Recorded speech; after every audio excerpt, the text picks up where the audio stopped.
The day my three sons walked into the throne room, the Alpha King forgot how to breathe. Northvale's grand hall had never looked colder, even with 1,000 candles burning along the silver walls and sunlight pouring through windows taller than church steeples. Every noble house in the kingdom had gathered beneath the white banners of Blackwell, dressed in velvet, diamonds, and polite cruelty, waiting for King Adrian Blackwell to choose a new royal mate and name a future heir. He sat on the throne carved from pale stone and black oak, his silver crown resting above dark hair, his face calm in the way only powerful men can afford to be calm. 5 years had changed him, or maybe they had only made the ice around him thicker. I was not supposed to be anywhere near that palace. I was supposed to remain a forgotten Omega beyond the northern border, a name erased from court records, a mistake buried under 5 winters of silence. But children do not always follow the rules adults build out of shame. The great doors opened before the herald finished reading the names of noble candidates, and 3 small boys stepped into the royal hall as if they had crossed the world just to ask one question. They were 5 years old, bundled in travel cloaks dusted with snow, their boots leaving tiny wet marks across the polished marble. Liam stood in the middle, serious and straight-backed, trying very hard to look older than he was. Oliver held his left hand, bright-eyed and fearless in the dangerous way clever children can be. Noah, the smallest, clutched a worn blue scarf against his chest, the scarf I had wrapped around them whenever the cold reached our cottage walls. At first, the court laughed softly. Someone near the front whispered that servants should learn to watch their children. Another noble asked whether this was some village performance arranged to soften the king's mood. Then the scent reached them. It moved through the throne room like sunrise over snow. Black pine, winter air, silver frost beneath warm rain. The ancient scent of the Blackwell bloodline, braided with my own softer Omega scent, so clearly that every alpha in the hall went still. One by one, proud heads lowered without permission from pride. The laughter died. The herald scroll slipped from his hands and rolled across the marble. King Adrian stood so fast his crown caught the light like a blade. His eyes locked on the boys, and all the color drained from his face. I saw the moment he recognized himself in them. Liam's dark hair, Oliver's silver-gray eyes, Noah's small hand gripping my scarf as if it were proof of home. Lord Everett Whitmore, the man who had smiled the night I was cast out, rose from his seat with a face gone pale beneath its powder. "Guards," he said too quickly. "Remove those children." Liam tightened his grip on his brothers. Oliver lifted his chin. Noah looked past every noble, every banner, every soldier, straight at the king on the throne. His voice was small, but in that frozen hall, it carried farther than any royal command. "Are you the man who made our papa cry?" No one moved. Even the candles seemed to stop flickering. Adrian stepped down from the throne, one slow step, then another, his gaze never leaving them. The scent in the hall deepened, answering the children like a truth finally breathing after years underground. But before he could reach them, the side doors burst open, and I ran into the throne room with snow melting on my cloak and terror clawing up my throat. Liam, Oliver, Noah. My sons turned at once. Relief broke across their faces, and they ran to me. I dropped to my knees and gathered all 3 against my chest, feeling their little hearts racing under their wool coats. Only then did I look up. Adrian Blackwell was standing at the foot of his throne, staring at me as if the past had returned wearing flesh and breath. 5 years ago, he told me to leave Northvale before sunrise and take nothing that carried his name. Now his name stood between us in 3 small bodies, holding my sleeves with frozen fingers. I rose slowly, my sons behind me, and for the first time since the night he banished me, I did not bow. 5 years earlier, before my sons knew snow as anything more than something that fell softly outside our cottage windows, I was Caleb Monroe, the Omega mate of King Adrian Blackwell, and I still believed love could survive inside a palace built for politics. Northvale's royal court was beautiful in the way frozen lakes are beautiful, shining on the surface, dangerous underneath. Every hallway smelled of polished stone, candle wax, winter roses, and old bloodlines that believed themselves too pure to be questioned. I had not been born into that world. My father had owned a small bookshop in Vermont before Northvale called me across the border for seasonal work at the Royal Archives, and my mother had taught me that kindness was worth more than any title. The court never forgave me for those ordinary roots. To them, I was an accident wearing silk, a common Omega standing beside an Alpha King whose bloodline stretched back centuries. Adrian had once made their whispers feel small. In private, he was not the distant monarch they bowed to. He read reports barefoot by the fireplace, forgot meals when he was worried, and held my hand beneath council tables where no one could see. His scent, black pine and winter air, had once meant safety to me. When he looked at me, I believed I was home. Then Lord Everett Whitmore began smiling at me more often, and every smile felt like a door locking somewhere I could not see. The accusations arrived during the first storm of November. A sealed letter was placed before the council, supposedly carrying my handwriting, my signature, and evidence that I had passed private royal information to a rival province. I had never seen the letter before. I had never written the words they read aloud. But the court did not need truth. It needed a shape for its hatred, and my name fit too easily. I remember standing in the council chamber with my fingers pressed into the sleeves of my coat, trying to meet Adrian's eyes across the long table. He would know, I told myself. He knew how I wrote. He knew how I trembled when cornered. He knew the difference between guilt and fear. But Adrian looked at the letter, then at Lord Whitmore, then finally at me, and something guarded closed over his face. Not hatred. That would have been easier. It was doubt. Doubt from the one person whose faith I needed more than air.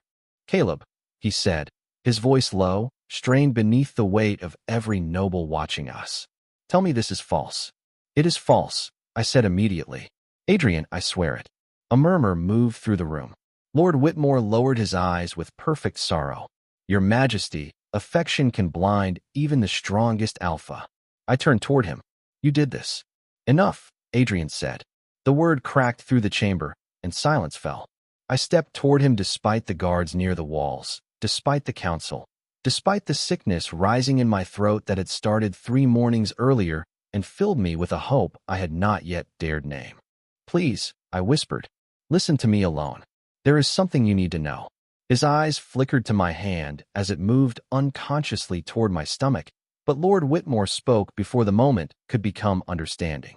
If he is allowed private access now, he may destroy what remains of the evidence. Adrian's jaw tightened. He looked trapped between the king they demanded and the man I loved. I waited for the man. North Vale received the king. Caleb Monroe, he said, each word colder than the storm striking the windows. You will leave North Vale before sunrise. Take nothing that carries my name. The room tilted. My breath left me so completely I could not even cry. I tried once more. Adrian, I am. Do not make this worse, he said, and that was the sentence that finally broke me. Not the banishment. Not the watching nobles. Not even Lord Whitmore's quiet satisfaction.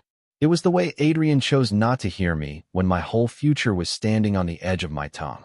By dawn, the palace gates opened onto a road buried in snow, and I walked away with one old cloak, a small purse of coins pressed into my hand by a crying maid, and 3 tiny lives hidden beneath my heart. The road out of North Vale did not feel like a road. It felt like a sentence being carried out one step at a time beneath a sky the color of iron. Snow covered the hills beyond the palace gates, softening the world until every sound seemed swallowed before it could reach me. Behind me, the royal towers burned gold with morning light, warm and untouchable, while ahead of me stretched miles of white forest and borderland roads I had only ever seen on maps. I wore the old gray cloak Mara, one of the laundry maids, had pushed into my arms while crying too hard to speak. In its pocket were $27 in folded bills, a heel of bread wrapped in cloth, and a tiny paper map marked with a shaking circle around a town called Willow Creek. I should have been thinking about shelter, food, how far I could walk before the cold reached my bones.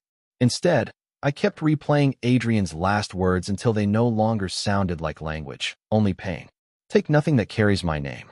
My hand moved beneath the cloak to rest over my stomach. At that moment, I did not know there were 3 of them. I only knew there was life, small and impossible, hidden in a body the court had thrown away. You carry mine, I whispered into the snow, though I did not know whether I meant my child, my courage, or the last piece of myself that still refused to break. The first day blurred into white roads and aching feet. A farmer's wife gave me hot tea when she found me sitting behind a closed stable, too dizzy to stand. A truck driver headed north let me ride in the back seat for 18 miles after I told him I was visiting family. I lied badly, but he was kind enough not to say so. By nightfall, the mate bond beneath my skin ached like a bruise. It had not vanished when Adrian banished me. That was the cruelest part. My body still knew him as home, even while my mind understood I had been cast out. Every gust of black pine whined through the trees made me turn my head like a fool. Every distant hoofbeat or engine made my heart leap, imagining he had come after me, that he had realized, that he would step through the snow and say my name the way he used to. But the road stayed empty. Northvale grew smaller behind me, until even its towers disappeared. I reached Willow Creek near midnight on the second day, shivering so hard my teeth hurt. It was not a grand place, just a border town with wooden storefronts, a gas station, a church bell, and houses with yellow porch lights glowing through the snow. I collapsed outside a bakery because the smell of warm bread made me cry before I could stop myself. That was where Mrs. June Harlow found me. She was a midwife with silver hair, sharp blue eyes, and the kind of hands that made you feel scolded and saved at the same time. She brought me inside, wrapped me in quilts, fed me soup, and asked no questions until color returned to my fingers. When she finally pressed a palm to my wrist and caught the faint royal scent buried beneath my own, her expression changed. "You came from the palace," she said quietly. I looked down at the bowl in my hands. Not anymore. She did not push. Maybe she understood that some truths are not lies just because they are incomplete. Weeks passed, then months. My belly grew faster than I expected, and June's careful face grew more serious with every visit. More than one. She told me one rainy afternoon when spring had begun thawing the roads. I laughed because I thought she was joking. She did not laugh back. "Twins," I whispered. She placed a steady hand over mine. At least, I should have been terrified. I was terrified.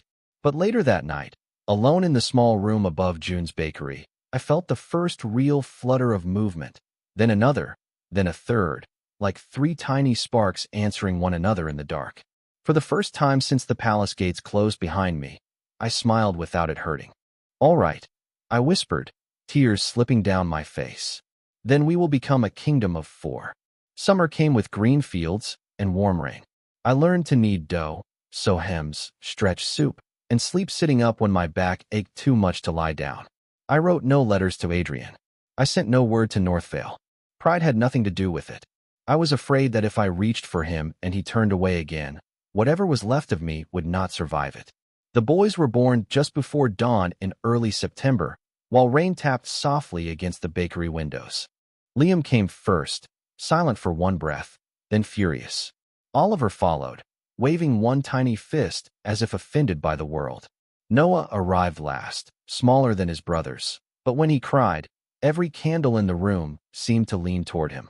Their scent rose together, warm rain and black pine, silver frost and newborn sweetness, unmistakable and impossible to deny.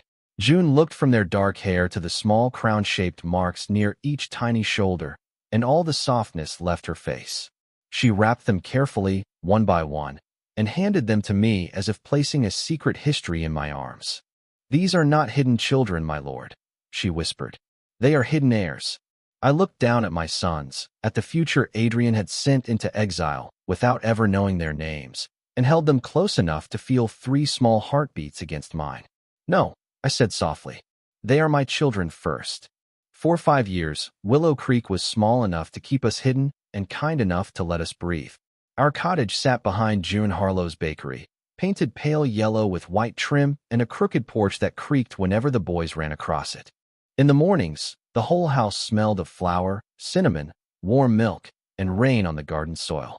I woke before sunrise to knead dough for the bakery, then stitched hems and repaired coats at the kitchen table while Liam, Oliver, and Noah built kingdoms out of wooden blocks on the floor.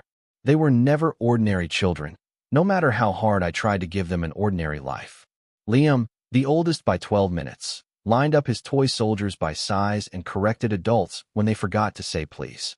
Oliver learned to read at 4 and once convinced the church librarian to let him borrow books from the restricted shelf because, as he explained, knowledge should not be lonely. Noah was quieter, softer, always noticing things his brothers missed. He could tell when rain was coming before clouds appeared, and sometimes he woke from dreams whispering about a room made of white stone and a chair too big for any child. I told them stories, but never the whole story. I told them their father lived far away. I told them he was important. I told them sometimes adults made mistakes so heavy they took years to understand. It was the closest I could come to truth without poisoning them with my pain. Their scent grew stronger every winter. At first, June's lavender soaps and herbal sachets were enough to soften it. Then Liam came home from school one afternoon after making an alpha teacher bow his head by accident when the boys shouted during a spelling game. After that, I taught them to wear wool scarves soaked in rainwater and rosemary. I taught them to breathe slowly when upset. I taught them never to answer questions about why their scent carried black pine beneath the smell of warm rain. They listened because they loved me, but children are made of questions. One evening, while I was mending Noah's blue scarf near the fireplace, Oliver looked up from his book and asked, "Papa, why do we smell like snow when you smell like rain?" My needle stopped. Liam pretended not to listen, but his shoulders went still. Noah crawled into my lap with the seriousness of someone much older than 5. "Is snow from him?" he asked. I closed my eyes for a moment. Outside, wind moved through the trees, and for one terrible second I thought I smelled black pine the way I had on the road out of Northvale. "Yes," I said finally. "Part of it is from him." "Was he bad?" Liam asked. That question hurt more than I expected. Adrian had broken me, but I had loved him once, and love leaves behind complicated ruins. "He made a bad choice," I said. "A very painful one." Oliver frowned. "Did he know about us?" "No," my voice nearly failed. "He did not know." Noah pressed his small hand over my heart. "Then maybe he is sad too." I wanted to say sadness did not undo abandonment. I wanted to say kings could be lonely in palaces and still deserve their loneliness. Instead, I kissed Noah's hair and held all 3 of them until the fire burned low. I thought that would be enough, that love and caution could build walls stronger than bloodline. But the world beyond Willow Creek had already begun turning toward us. Strangers started arriving in town wearing fine boots that had never walked muddy roads. A man in a dark carriage asked June too many questions about children born during the September storm 5 years earlier. A letter from Northvale appeared beneath our bakery door with no signature, only the royal seal pressed into black wax and 3 words written in a careful hand: "Bring them home." I burned the letter before the boys could see it, but ash does not erase fear. That night, while I checked the locks and packed emergency clothes into a flour sack, I heard whispering from the bedroom. Liam was awake, Oliver beside him, Noah between them clutching the blue scarf. "If the king is our father," Oliver whispered, "then he should know Papa cried because of him." "We are not supposed to go," Liam said, but his voice held doubt. Noah's answer was barely louder than the snow tapping the window. I dreamed of the white room again. He was waiting. I stood outside the door with my hand over my mouth, realizing too late that the truth I had hidden to protect them had become the road they would follow. By morning, their boots were gone from the mat, the blue scarf was missing from its hook, and 3 small sets of footprints led away from the cottage toward the northern road. While my sons followed the northern road with a child's courage and a prince's blood in their veins, King Adrian Blackwell was learning that a throne could become a punishment if a man sat on it long enough with regret. 5 years had passed since the morning he sent me into the snow, and Northvale had not fallen. The banners still flew above the palace. The council still gathered beneath silver chandeliers. Merchants still bowed in the streets when the royal carriage passed. From the outside, the kingdom looked stable, prosperous, untouched. But inside the palace, everything had hollowed. Adrian had not taken another mate. He had not named an heir. He had not allowed anyone to clear my rooms, though no one dared speak of that. My books remained on the shelves. My blue teacup stayed in the cabinet near the east window. In winter, when the wind moved through the palace gardens and carried the scent of rain over frozen stone, he would stop in the middle of a hallway, as if someone had called his name. The court called it discipline. His advisors called it devotion to duty. Adrian knew it for what it was: an absence with teeth. The truth began with a servant's confession. Mara, older now and no longer afraid of losing a position she had already decided to leave, requested a private audience and placed a folded page on Adrian's desk with shaking hands. "This should have reached you 5 years ago, Your Majesty," she said. It was a kitchen inventory slip, meaningless at first glance, until Adrian turned it over and found my handwriting on the back. I need to speak to him alone. I am carrying his child. The words were faint, smudged by time and tears, but they were mine. Adrian read them once, then again. Then his hand closed around the paper so carefully it was almost worse than anger. Mara told him what she knew, how I had tried to send the note before dawn, how Lord Everett Whitmore's secretary intercepted every message leaving the servants' corridor, how rumors had been shaped before evidence was ever examined. Adrian did not shout. He simply dismissed the court for the day, locked himself in the archive chamber, and opened every sealed record from the night of my banishment. By sunset, the lie began to unravel. The letter used against me had been copied from samples of my handwriting in the Royal Archives. The witness who claimed to see me with a rival messenger had left Northvale the next morning with a new estate deed signed by one of Whitmore's cousins. The private report clearing my name had been marked delayed and buried beneath succession documents. Adrian sat alone in the archive until the candles burned low, surrounded by proof that love had asked him to listen and pride had answered instead. When he finally emerged, his face was pale and terrible with understanding. "Find Caleb Monroe," he ordered. "Quietly. Safely. Start at every border town within 200 miles. But 5 years is long enough for a hurt person to become very good at disappearing." Days turned into weeks. Reports came back empty. Then, on the morning of the heir selection ceremony, a scout from Willow Creek arrived breathless at the palace gates with news of 3 boys who carried royal scent beneath rosemary scarves. 3 boys traveling north before sunrise. 3 boys asking every wagon driver whether the king lived in the Whitestone Palace. Adrian stood in the center of his dressing chamber with the ceremonial crown in his hands, and for the first time since he became king, he looked afraid of being too late. Lord Whitmore entered moments later, smooth as ever, reminding him that noble families had gathered and the kingdom required certainty. Adrian looked at him across the room, seeing not an advisor, but the shape of every winter he had stolen from us. "The ceremony will proceed," Adrian said quietly. Whitmore smiled, thinking he had won. He did not understand that a king who had lost his family was dangerous, but a father who had just learned his children were walking toward a palace full of enemies was something far greater than dangerous. He was awake. By the time I discovered the boys were gone, the northern road had already carried them beyond the last farms of Willow Creek. I ran with my coat half buttoned, June behind me calling my name, the morning air cutting through my lungs like ice.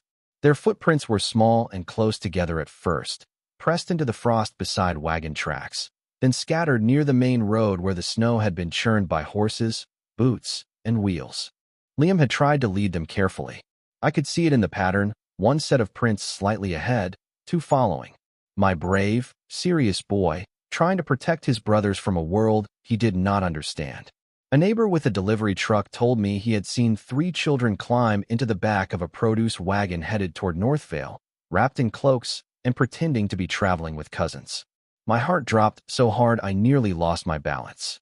The palace was more than 70 miles away, and between Willow Creek and the capital were toll gates, patrol roads, and towns where a royal scent could turn curiosity into danger. June pressed a bundle of cash and food into my hands, her face pale but steady. "Go after them," she said. "I will send word to anyone I trust along the road." I kissed her cheek, too afraid to speak, and took the first ride north I could find, sitting beside a dairy farmer who asked no questions after seeing my face. All day, I followed rumors of 3 little boys with black hair and rosemary scarves. A gas station clerk remembered Oliver because he had asked whether kings were allowed to apologize. A toll keeper remembered Liam because he had counted the coins twice and corrected the man's math. A woman selling apples remembered Noah because he had stood beneath her awning and whispered that the White Palace smelled sad. Every story was a knife and a lifeline at once. They were alive. They were ahead of me. They were walking straight into the place I had spent 5 years keeping them from. By late afternoon, storm clouds gathered over the northern hills, turning the roads silver and dark. I reached a carriage stop 6 miles from the capital just as a palace courier arrived at full speed, asking whether anyone had seen 3 children traveling alone. His cloak bore the Blackwell crest. My body went cold. I grabbed his sleeve before he could mount again. "Why are you looking for them?" He stared at me, then at my rain and frost scent, and his expression changed with sudden recognition. Lord Caleb. Hearing that title after 5 years felt like stepping onto a frozen lake. Where are my sons? His throat moved. They were seen near the east gate. His Majesty ordered every guard to guide them safely if found. Safely. The word should have comforted me. It did not. Adrian's orders were not the only power in that palace. Lord Whitmore still sat at court. The same people who had buried my letters could bury 3 children under smiles and protocol. I did not wait for the courier to explain more. I took his spare horse, with permission or without it, and rode the last miles through sleet, cloaks snapping behind me, one thought beating louder than the hooves beneath me. Not again. No one would take my voice from me again. Meanwhile, inside the capital, Liam, Oliver, and Noah slipped through the east gate in the confusion of arriving noble carriages. To them, the palace was not a political trap. It was a white stone castle from Noah's dreams, too large to be real and too cold to be kind. Liam kept one hand on Oliver and one on Noah. We asked the question, then we leave? He whispered, though even he did not know how leaving would work. Oliver frowned at the banners. If he is our father, he should look like us. Noah pressed my blue scarf to his nose. He smells like the snow part, he said softly. A young page found them near a side corridor and, believing them lost noble children, tried to escort them to the servants' hall. But then the great doors opened ahead, and the sound of the court rolled out like a wave. Names being announced, silk moving, alpha scents layered thick with pride. Noah stopped. Liam stopped with him. Oliver looked from his brothers to the hall and understood, with a child's terrifying clarity, that the answers were not in the servants' corridor. They were in the room everyone was watching. So they walked forward. 3 small boys in travel cloaks, boots muddy from the road, rosemary scarves failing against the royal scent waking beneath their skin. At the far end of the hall, Adrian sat beneath the crown. Lord Whitmore stood near the throne, smiling at the gathered nobles. The heir ceremony was beginning, and my sons, who had crossed 70 miles for the truth, stepped into the light before anyone could stop them. The throne room did not welcome children. It was built for crowns, treaties, judgments, and the kind of silence that made grown adults measure every breath. Liam, Oliver, and Noah looked impossibly small as they crossed the marble floor, their travel cloaks damp at the hem, their boots leaving faint muddy prints between the polished reflections of noble families. At first, the court did what courts do when something honest enters a room built on performance. It laughed. A soft ripple moved through velvet sleeves and jeweled collars. Someone whispered about village children. Someone else wondered which careless servant would lose a position before sunset. Lord Whitmore smiled as if fate itself had brought him entertainment. But my sons kept walking. Liam's chin was lifted, though I knew he must have been afraid. Oliver's eyes moved quickly over every face, collecting details the way other children collected stones. Noah held my blue scarf with both hands, pressing it close as if it were a compass. Halfway down the hall, the rosemary sachets tucked beneath their collars failed. Their scent rose all at once.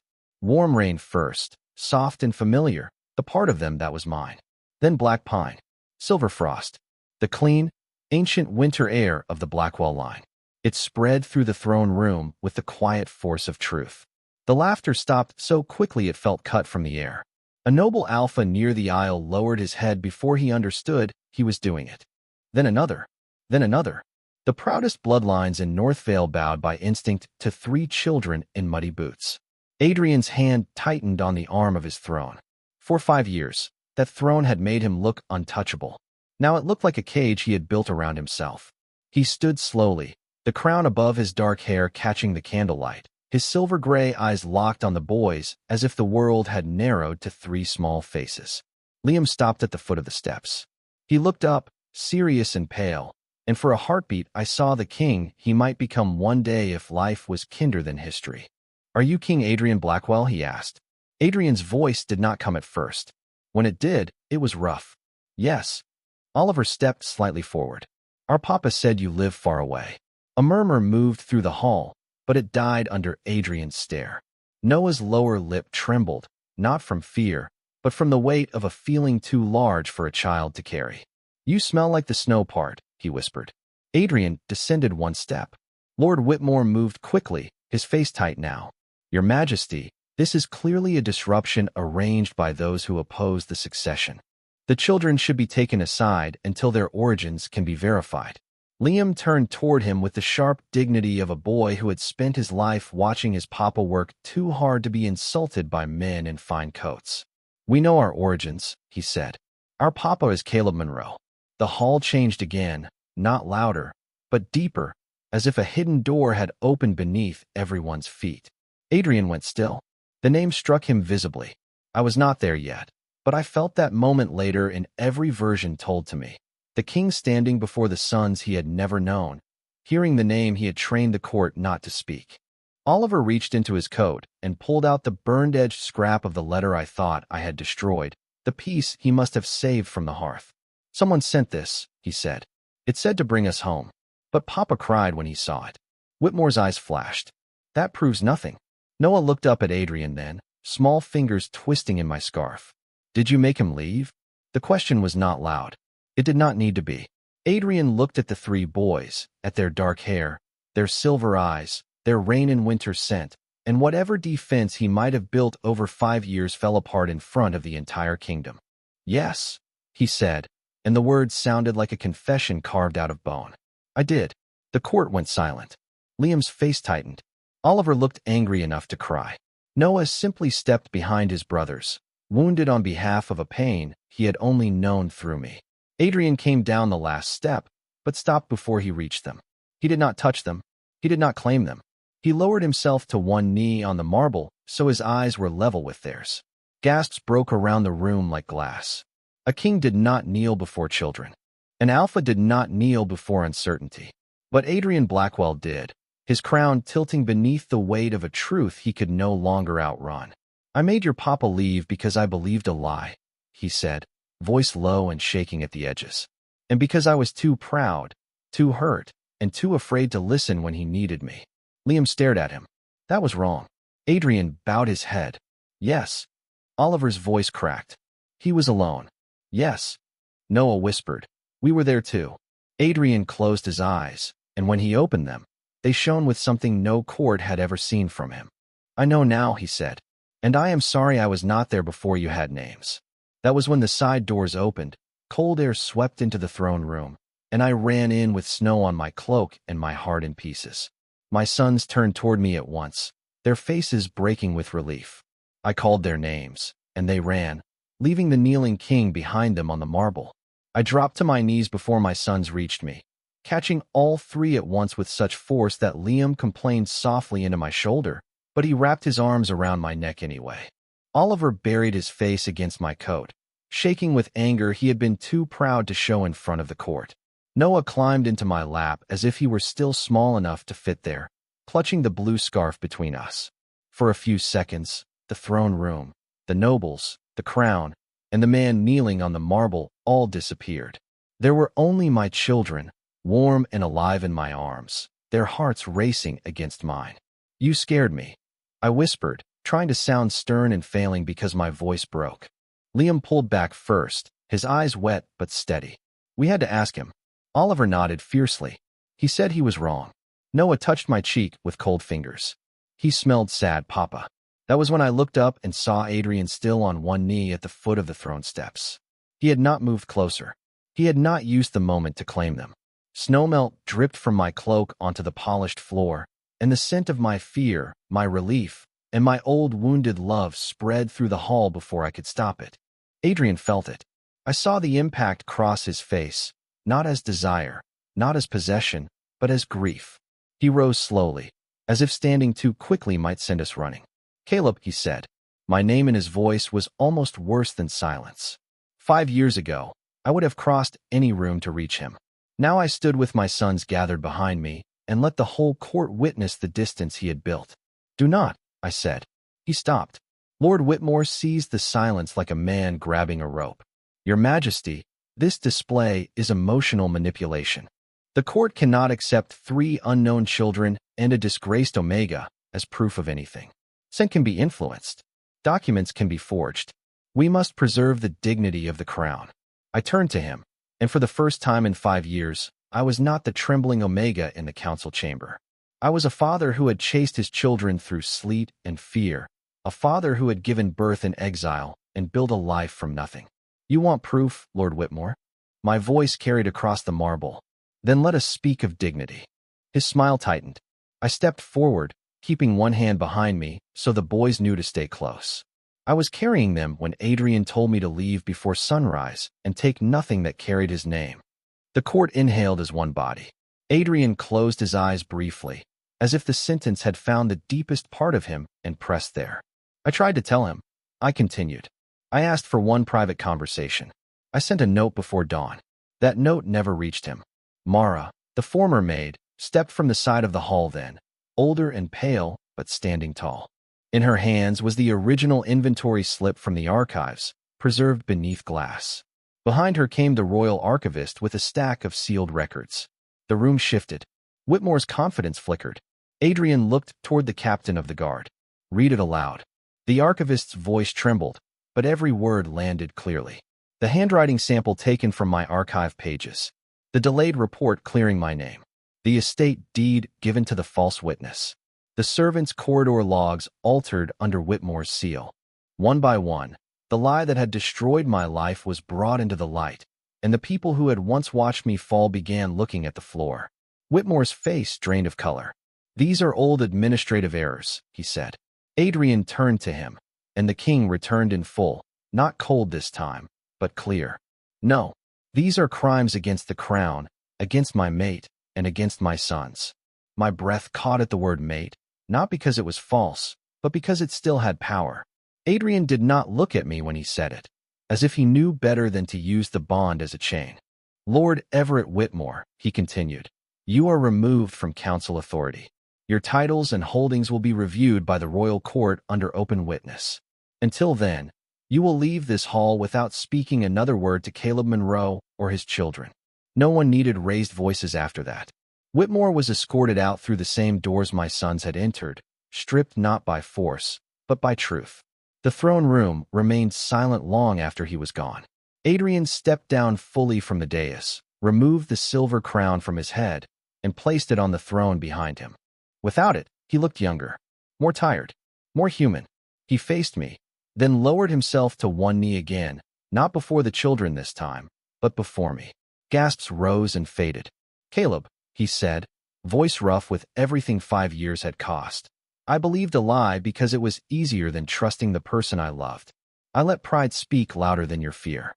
I let a court steal your voice, and I used my power to make your world smaller when I should have protected it. There is no crown large enough to excuse that.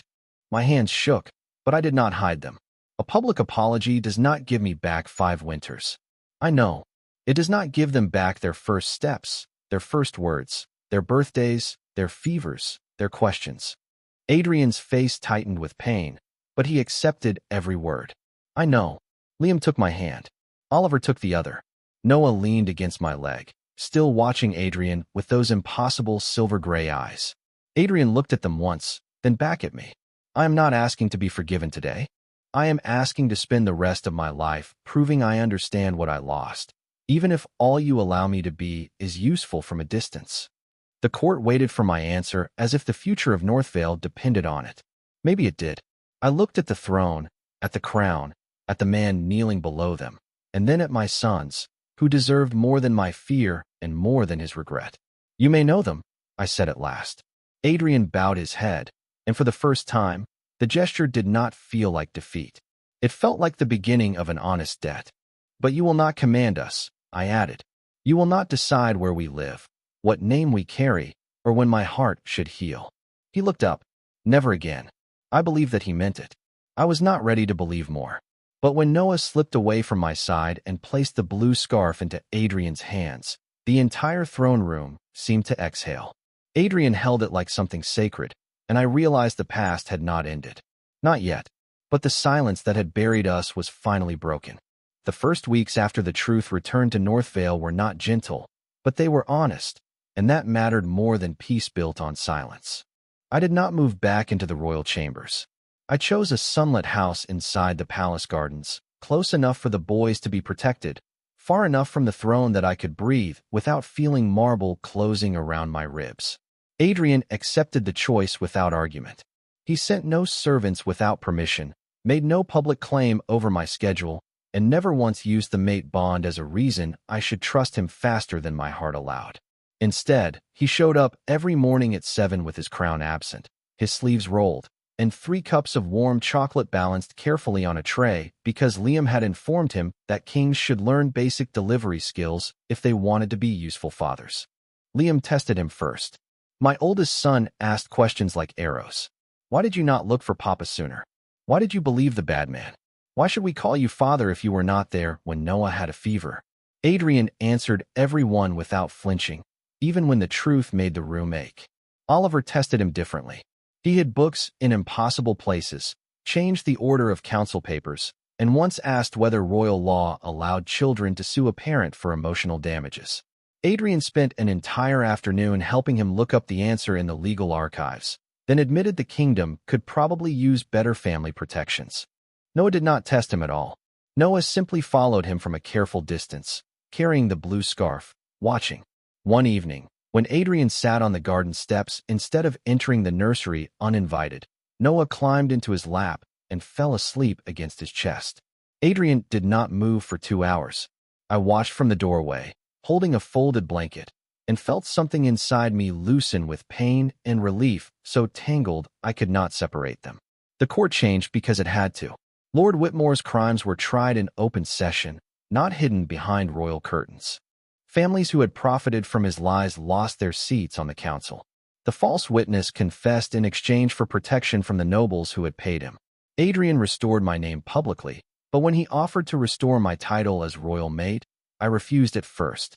The hall went silent, expecting anger from him. Adrian only nodded and said, "Then the title will wait until Caleb wants it, if he ever does."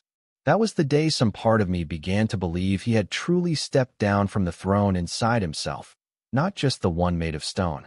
Spring arrived in North Vale with green shoots pushing through the palace snow, and 3 little boys turning the royal gardens into a battlefield of wooden swords, mud pies, and stolen strawberries. Liam learned diplomacy by negotiating extra dessert from the kitchen staff. Oliver learned history by correcting tutors who underestimated him.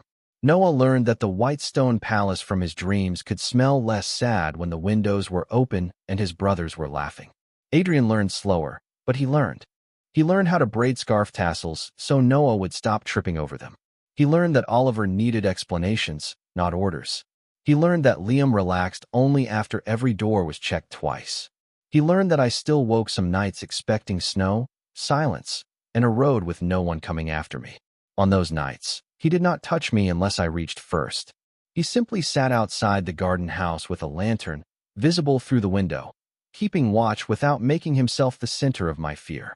By the triplets' 6th birthday, the throne room had changed completely. The same marble floor where my sons once stood trembling was covered in blue and silver ribbons.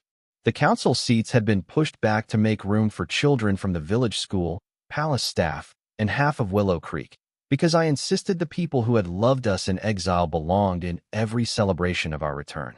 June Harlow sat in the front row wearing a hat too large for her head and crying into a handkerchief while pretending she was not. Mara laughed with the kitchen maids. The boys ran around the throne in formal jackets they had already wrinkled, and Adrian, dressed simply despite the occasion, carried the birthday cake as if it were more important than any crown. When the candles were lit, the boys made one wish together.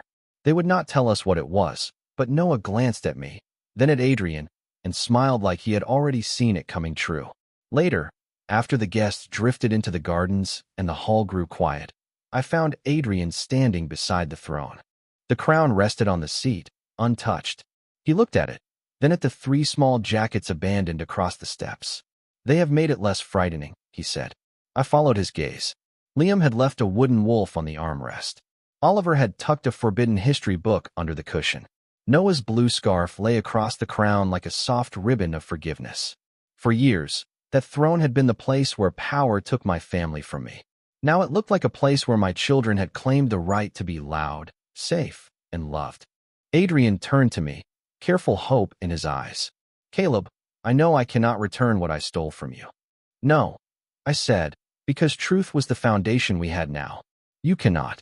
His shoulders lowered, accepting it. I reached for his hand anyway. But you gave them today, and yesterday, and every morning you chose patience instead of pride. His fingers closed around mine as gently, as if trust were something alive between us. Is that enough? He asked. I looked toward the open garden doors, where our sons were laughing under the spring sun, their royal scent mingling with rain, pine, frost, and warm earth. Not enough to erase the past, I said. Enough to begin again. Adrian bowed his head over our joined hands, not as a king, not as an alpha demanding forgiveness, but as the man who had finally learned that love was not a command. It was a promise renewed in small actions until the wounded heart believed it could rest. That evening, when the boys dragged us both to the throne and demanded a family portrait, I sat beside Adrian with Liam on my left, Oliver climbing onto the armrest, and Noah curled between us with the blue scarf in his lap. The crown stayed behind us, forgotten. For the first time, the throne did not look like the place where my story ended. It looked like the place where my children were finally allowed to laugh, and where the future, imperfect but bright, opened its doors and let us all come home.